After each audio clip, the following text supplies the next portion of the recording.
Welcome to action from Rotax Max Challenge here in KwaZulu-Natal. We head down to the picturesque Idube Raceway for round 3 of this championship. And things are starting to open up here, heading into the final and penultimate round. Of course, here we got to sort things out here on the hill. And in 175, Jonathan Peterson was the man to catch, setting an incredible pace. A little bit quicker than Nicholas Verheul, but Verheul will be right there with him. Then the rest of the field into the 47 and 48s with Clinton Gould, Owen Stern, and Jeff Steven forcing out the top 5. It'll be an interesting day's racing here for these guys. Pole position in 175s. I suppose everybody expected that here on your home circuit.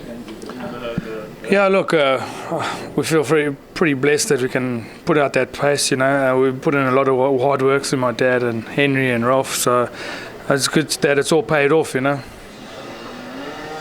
what's the plan? Because it's home circuit, but with home circuit comes home pressure. No, the 175 is actually a different approach. There's no real pressure. It's just a fun class to drive, and it's a bunch of guys having fun. That's the general idea we get most of the time. So it's a different approach I know, but the DD2 is more the serious race, I suppose. So it does a little bit of round 3 of a championship. And in many years it's proven to be the deciding factor in the championship. Idube Raceway as well. Tomorrow's race. And Beverly? Yeah, round 3 for me is like any other race. Definitely pressure's on now for championships close. Jono is his home track, Swartkorps is my home track.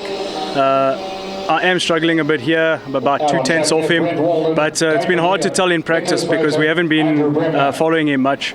But we'll see tomorrow in the race. The toe here is worth a bit, and if I can walk away with a win or 2 tomorrow, I'll be quite happy. What is the trick to the circuit? Because it's a very technical circuit. It's got very slow parts and it's got extremely fast parts. What is the trick to it?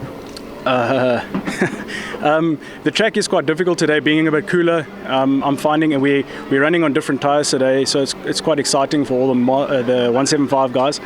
I'm finding the trick here is this hill. I think they call it. We know it as Kangaroo. I don't know what they call it now. That is a tricky part of the track. It's an uphill that's quite steep. I think we climb. I wouldn't even want to guess, but we climb quite high. And if you're messing that corner up at the bottom there, it's worth 2-3 of a second. So that's the trick here. Fast stuff is pretty standard. All the tracks around the country are fast. 3rd place on the grid. Your best qualifying for the season, and great place to start, especially on your home circuit. Yeah, no, I was pleasantly surprised. It felt very loose out there, but obviously it was the same for everybody. The temperature today has made the track very skittish. Now in the latter, the track temperature is down, and I think it's just getting worse and worse as we're going to the later sessions. How much does local knowledge count? I think it helped a lot because I've been battling with my ribs, so I didn't do a lot of practice. But the session before, it was a lot more grip, and then in the qualifying session, the grip just disappeared. So able just to back off a bit and concentrate on the lines. So what's the plan? Sit behind Jono and Nick and play a game, or say to Nick, hey, we KZN Oaks knows this track better than anybody? No, I think it's to get in behind them and try to go away from the rest, and then see where I am after halfway through. Carl Lawrence, I thought you'd be in this class, but you've joined me in commentary booth. Thank goodness for that, because we've got a big battle expected in the 175s today with Jonathan Peterson and Nick Verheul on the front row. Going to be a bit of a fight to the end for the 175s as they come underway. And yes, we are racing into turn 1. Good start though, coming out of... good start there from Jonathan Peterson, but a much better start than he expected going down into Thunderdome. Look at the second pack of carts there. You've got Gould, Rice. In fact, there's 3 Rices out there. I think Clive would like to be racing in this one, the late great. But as they come up into Grandstand for the first time and start to sort things out here, little 175 class is definitely growing in stature as well as in numbers. Oh, Nick making a massive mistake there with Jonathan. He obviously went in too late. Tried not to get a nose cone penalty and ended up losing the back end. And it's allowed Owen Stern to have a look at him. Couldn't get past, and this has brought Jeff Stevens into the fight with Owen. Yeah, nice one here. 4-way battle. What is going to be like an 8-way battle soon there for second place. That's given Peterson a lot of room to run away. He's probably going to just do that, get his head down and just disappear at the front end. Then you can see South African overalls there for the second and third carters who've all been to world finals in those SA overalls. But the guys fighting hard here. Oh, around the outside, a couple of guys as well. I'm picking up on a few of them. Look at that. You got Jono Stephen in there as well as Jeff Stephen. The two Rice boys, Alan and Dean. And then you got Shane Foley running at the front end too, looking for a chance. All of a sudden, some maneuvers happening from the 369. Hang on a second, that's James Stewart. Why is he not riding 259, Carl? I don't think he watches too much motocross. I mean, well, from now on, he's Bubba. Right, there we go. New nickname, your name's now Bubba. As we watch Nick Vale come up the hill with Ernst Stone chasing him. Jeff Stephen just getting past Clinton Gould. This is a very strong class because in the Idube regionals, there's quite a few of them on the grid. Yeah, and these are all regional riders, of course, who've come to play here and be part of this 175 class. So using a little bit of home track knowledge, but looks like the usual contenders in this championship, though, are going to get away. As they get into the mix, though, look out for Fahel. He's going to have to try and make up some ground now. Didn't quite go according to plan there from the start. Yeah, super stoked with how Owen Stern is going at this event. He's only been doing the Nationals, so he hasn't been in the kart very often as we watch Jeff Stephen run a bit wide out of Thunderdome. Thunderdome, a flat-out corner for these karts, so once they leave turn one, they flat out all the way around until they get to the final corner. You know, it's hard on the engines, though, I think, By the end of the day, probably going to need a little refresh here and there because they're pushing those karts to the limit for such a long time. And a little bit of chopping and changing down into funnel. As you can see, Stern closing in, but the third place battle is starting to heat up there. And Jeff Stephen is the meat in the sandwich at this point. Yeah, Nick Vale obviously struggling with his brakes a bit as he heads into funnel. He keeps making the same mistake going in there every lap or every second lap, and he's not being able to get away from Owen Stern. No, Stern staying right there with him. 6-7 at this stage is Clinton Gould. He leads out. Stephen Wright on his tail, and just behind them, starting to sort things out there, is Alan Rice. So a three-way battle for what is fifth place on track at this point. And pushing hard. They're 3, 4, and 5. Looks like a little bit of a maneuver there, and a small mistake coming out of Alan Rice. It's just lost in the toe to those two in shot right now. Back into 1/3 completed of this first race of the 175s, and it's big pressure coming from Stephen as he looks up the inside. And a great start here from them. They're all maintaining. Look at the gap, though, for first, second, and third. You can actually see it in the shot as they come out of turn one. We just lost it there. But listen, literally, Peterson, Stern, and Verheil equidistant apart. The only fight on track right now is the one we're watching as they go through corkscrew. Yeah, Jeff Stephen and Clinton Gould getting nice and close there. Jeff doing quite well coming up from East London. I don't think he's been to the circuit before, so doing quite well to hang with the local boys. Oh, we saw him in action at the karting event that they did for the Extreme Festival.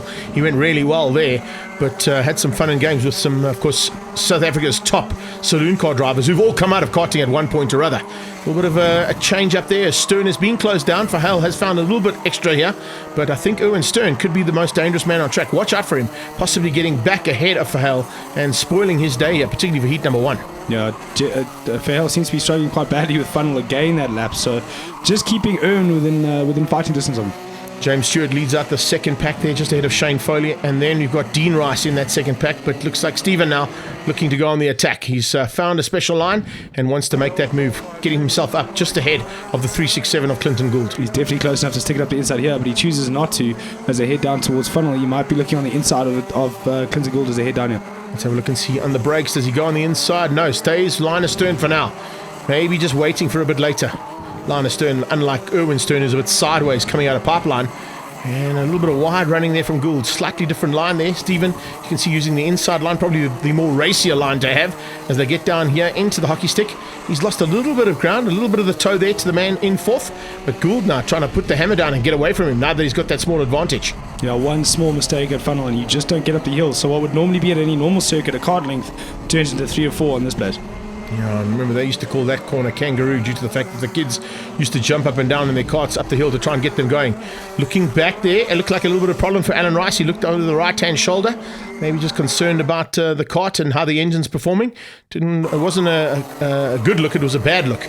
This man's had a great look so far. He's had clean air almost the entire race, and he has not been closed down at all. It looks like hanging on for this last one. Erwin Stern has not been able to find a way through on Verheil. Verheil might be hanging on for second. Yeah, Johnny Peterson taking a nice little relaxed drive up the back of the circuit here as they head into funnel. Quite a big gap on Nick. Both of these boys doing double duty. Nick in DD2 and John Stephen DD2 Masters.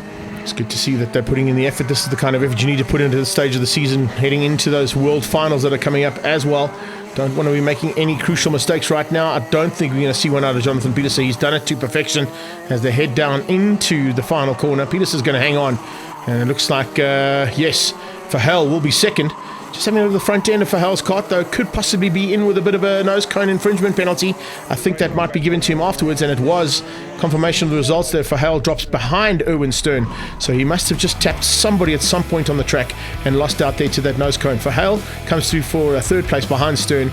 Gould wins out over Alan Rice, and James Stewart in sixth place beats out Foley. Jeff Stephen had a problem on the final couple of laps there. Dean Rice, John O'Stephen, and Mazzopi. Yeah, look, it's a bit tricky with the D2 tyres. It's quite slippery, so it takes a few laps to actually come on, as Nick experienced in the kangaroo corner, so we'll let him talk about that one. Slightly costly mistake that was. Yeah, just went in a bit hot, couldn't stop. We're so used to racing on the D5s. Coming out this morning and trying to stop down there, I just couldn't, and instead of trying to avoid hitting him, I almost spun. Eventually clipped him and got the nose cone penalty. But yeah, it's very tricky, but fun. Yeah. Well, my tactics were to pass him, but they didn't work too well. We were faster in different places on the track, so just couldn't get enough to get next to him safely. So we had to stay where we were. I was hoping for a mistake, but he didn't do it. So. What was the pressure like on you? No, it was intense. I just noticed, like, when I got past, it was okay, it's gone, and then I would, like, the very next straight, I was a lot faster down, so then it felt, but it was back and forward. But then, like, probably in the lap 12, I did like two, what felt like good laps, and looked back, and he was even closer. Then I hold on to the end. Yeah. Going to try anything different for the next one? Well, try and get ahead. I think that's all. Looking forward to more of the same now in heat number 2 as they come rolling towards the line. And is Verheul going to be able to do something now? Hopefully stay out of trouble and not get the nose cone, and that's exactly what you need to do to ensure that. Get to the front so that there's no one in front of you that you can hit with the nose cone. And he's now started out of the front end with Peterson right on his tail. John are going to be looking to try and get past him as soon as possible. And Jeff Stephen with a much better start this time as well. Watch out for him making his way to the front end as he comes through in about 4th or 5th place right now. In fact, 4th place on the tailpiece there of the White Knight. Yeah, Eric Mazzopi there in third place. He's normally a front runner here in Max 175, normally in a CRG, but he's made the shift over to an OTK cart, maybe just struggling to get the setup right or get comfortable in that cart. Yeah, it was at the back at the beginning of the race, and of course in race number 1 ended right at the back of the field, so it looks like a little bit of tinkering in between the heats has sorted that cart out now, and he's now just ahead of Jeff Stephen as they come down to complete the first lap in anger. Look out for a good start coming out of Alan and Dean Rice. They're just behind him, and you can see also a great start coming out of Bubba Stewart too. Yeah, obviously a bit of issues there for Erwin Stern. Didn't make the start of the race, so maybe a technical problem in the car. Couldn't get the thing started, and unfortunately he's missed the start of the heat. That's going to be costly. Remember that we've got Jonathan Peterson already securing a seat in the DD2 Masters at the Africa Open. So 175s he's just using for a little bit of extra track time, maybe using that to get the fitness up, because you're going to require big fitness when you get to the World Finals. Yeah, Mazzopi there just staying ahead of Jeff Stevens. He looks a bit unsure of the cart and the brakes as they head into funnels, so Jeff able to close up again as they come up the hill. Alan Rice in there too. Just behind that you've got Stewart, you've got Mazzopi just at the front of that pack, and then of course John O'Stephen just behind that too. Change up with 4:15 to go. Oh, Peterson's deciding, no, I don't like the pace that you're running here. Let me show you a bit of pace. Maybe try and stay with me. And I think if Verheul's clever, he'll sit there for a while and maybe have a go later on, because these two are definitely running a lot quicker than anybody else on track at this stage. They're down in the 47 1s and 2s, everybody else in the 47 6s and 7s. Yeah, if I was Nick Verheul, though, I'd come back early and come back hard, because I know John knows this track a little bit better than me. I'd rather be in front in the closing laps than behind him. Oh, looks like exactly what Jono's trying to do. Change up for third place as Mazzopi's lost out. Jeff Stevens got through now and moves up into the third spot. They come up over Grandstand, heading down towards Funnel. And Rice going on the inside there of Mazzopi as they head into Funnel corner.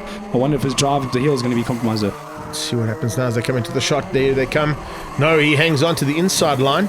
Bit of local knowledge there. Maybe just watching some of the local drivers come through there. The 335 also starting to put the pressure on Shane Foley. Oh, a big problem. Mazzopi spins out and takes Foley out. Mazzopi and Foley coming out, and a cart on the inside as well. I think that might be Gould, yeah. So Gould, Mazzopi and Foley all getting taken out there, unfortunately, and I think Gould is stuck in a very precarious position. I don't think he's going to get going again. It's a bit unfortunate for Eric Mazzopi there. I think, again, just not used to the brakes of the OTK. They can snap quite hard on you, but are probably one of the best stopping carts out there, but unfortunately just catching him out there into hockey stick. Yeah, I've got to just be very tender on that right foot as you apply the pressure, but it was a little bit hard there. Here we go, 10 of 15, so 2/3 done.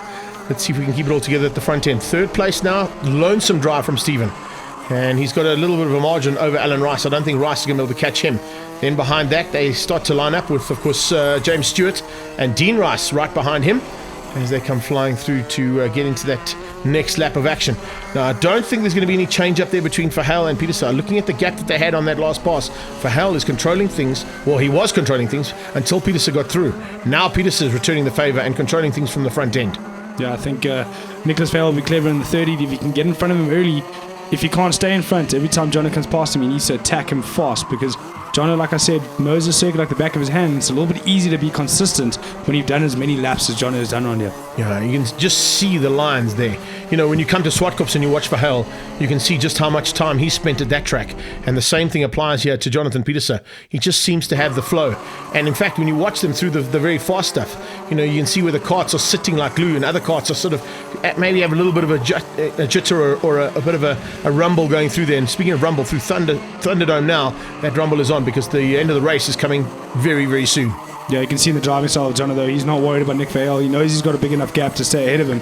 You can actually just see the way he's slanting his head left and right. There's no concern at all about the fact that Nick's still behind him. And you can see from Verheul's body language how frustrated he is. He just can't bridge that gap.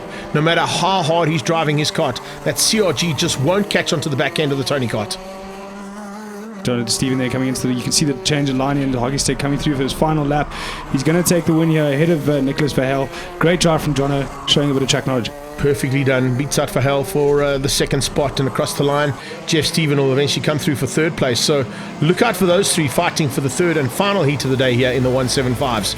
And that's how it finishes up. Confirmation, Pieterse, Verheul and Stephen. Alan Rice beating out Bubba in 5, and then it was Dean Rice. Mazzopi recovered for 7th. Jono Stephen beating out Shane Foley, and unfortunately DNF there for Gould.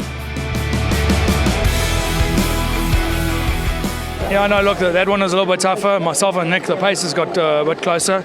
So, yeah, it's a good challenge, you know, and with these new D2 tyres that we're on, it's very, very tricky. So, you know, the conditions are changing, the track's evolving, so it's been tough. I'll tell you what, it's not been easy on those D2s. Yeah, shame poor Erwin broke a chain on the warm-up lap.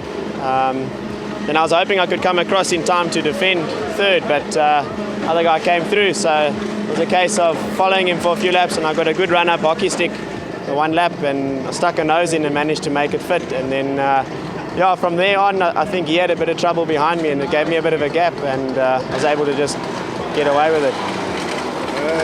Anything you can do to get up to the front too? Yeah, I'm trying.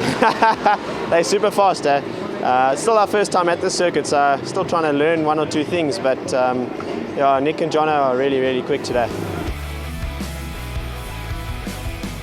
Third and final heat, and it's Verheul on pole position once again. Pieterse looking across at him, trying to get around the outside, can't quite make it stick, has to tuck in just behind. Stephen goes in there as well, and then Mazzopi follows them through as they head into corkscrew for the first time in anger. And having a look at things so far today, Carl, we've seen dominance coming out of Jonathan Pieterse. You can see just from his body language here on the first lap, how cool, calm and collected does he look heading up over grandstand. Yeah, there's no concern for him. Yeah, he knows the circuit, like we said before, like the back of his hand.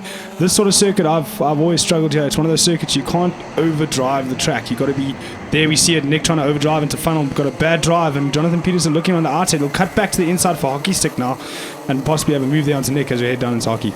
If it's this early on that Pieterse gets through, then Verheul will be in concern, because he's already seen that once Pieterse gets ahead of him, no matter what he does, how hard he drives or how smooth he drives, and of course you have to be smooth here, exactly what you've just said, there's just no way of getting through there on Pieterse. So by holding on to this lead for now, he's going to have to try and keep Pieterse out for the entire race.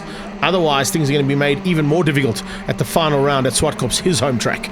Yeah, he needs to be clever now. If Jonathan's going to have a go at him, he needs to come straight back as soon as possible. You can't allow him to settle into a rhythm and get into that smooth rhythm that the circuit needs to get away. Nice recovery there from Clinton Gould. He's now back up into the top 5 where he was when we had the incident down in SMD in race 2. Hopefully everybody will stay on track this time. You can see just how hard they are pushing, particularly the man at the front. Head down as they head down the hill towards SMD hockey stick, and Very tight line coming out of Peterson. Slightly different line that he didn't use over the last couple. Maybe trying to get the drive up the hill here. Hasn't quite got it this time, but he's definitely looking for a way early on. Good move from Stern.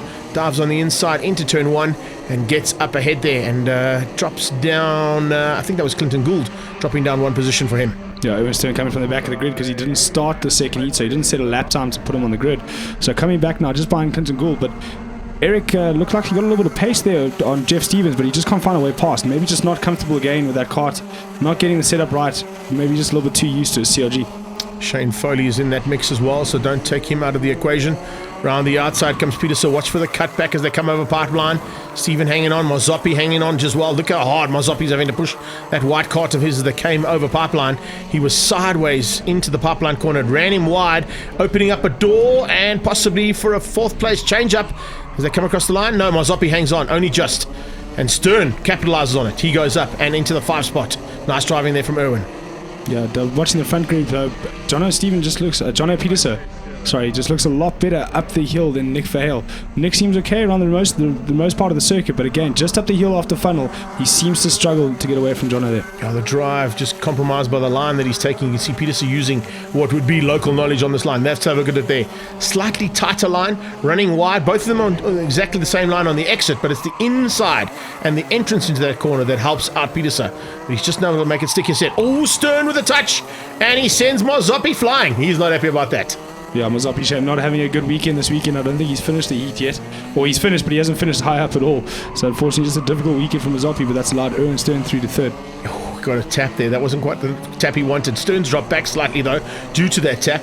And it's allowed both Shane Foley and Alan Rice just ahead of him for now. But I think we'll see the return of the favour there as Erwin Stern seems to have the pace on those two. Right now, hard charge out of Clinton Gould, keeping the rest of them at bay, but Shane Foley is applying the pressure behind him. They line up, and it looks like Alan Rice and Stewart in there as well. Yeah, we can get another shot there of the Jono Peterson and the different lines they're using, but Jono just a little bit slower into the apex and able to get the drive up on Nick Vale. Doesn't he wish he could see the shots that we get to see here? Jeff Stephen, well, he will be able to see it now whilst we're doing it. But I'm about to say, Jeff Stephen looks like he might be getting a little bit closer. But as I say that, we're getting to almost the second half of the race, and Stephen has now lost that ground. He was not as far back as what he is on the previous shot before we went to lap 9 of 20. And there, yet again, another great example of the different lines. And of course, once they've watched this on YouTube, that's what you can do with those lines. You can dive up the inside and catch the man out in the lead with his pants down. Or Nick with his needs to stick it down the inside early. He has a look. Bit of a touch between the two of them. Nose cones? No, don't quite. I don't think it was hard enough for nose cones there, but there was definitely a tap. Oh, there you go. There we go. It's on. All right, Carl, this is like you and me, bud. Well, Nick obviously taking my advice. Maybe he did catch a little bit of word here, or maybe I had chats to him beforehand. But have a go at Jono early so he can stay in front, because once Jono gets into the rhythm and gets in front, he's going to get away. Yeah, and that's exactly why Verheul is fighting harder this time than what he has over the first 2 heats of racing. This is the final. This is the one that counts as they come down here. And, of course, this is where championship points are going to change around ever so slightly. Remember, Peterson's got a commanding lead in this championship in the 175s, and he does it again. Round the outside this time. Pipeline around the outside. That is huge. That takes some big cojones, and he gets it all sorted out. So well done there. Peterson hits the front. Now can Verheul come back at him? Well, it's the first time I've seen any body language change out of Jono Peterson. He just seems a little bit more stressed than he was the last 2 heats. He goes defensive early. He knows that Nick can't get up the hill, though. So if he can get ahead of him coming up the hill, he'll manage to get a gap. And that's what we're going to try and capitalize on initially. Watch the drive through Thunderdome. Put the pedal flat, don't come off it at all until you get to just a slight lift off here for these 175s, and then it's back on the throttle. A little bit of airtime over the grandstand corner. And those carts get slightly unweighted, a bit more than the smaller carts do, of course, with the slightly bigger drivers, so it does take a bit more of a toll on the carts, and that's why Peterson was able to make that one stick, and he's now using that advantage you just spoken about. Yeah, he's got 2 car lengths down already on Nick Verheul. Maybe Nick should just follow and try and learn that different line. You can see the different entry into hockey stick. Nick's trying to catch everything up he lost up the hill on the brakes everywhere else. Yeah, it's not working for him, unfortunately, and this on the final lap. That's the gap that Peterson's been able to pull. Verheul just not able to use that advantage, use the lines and follow the man in front of him, because he's definitely got the better lines on the circuit.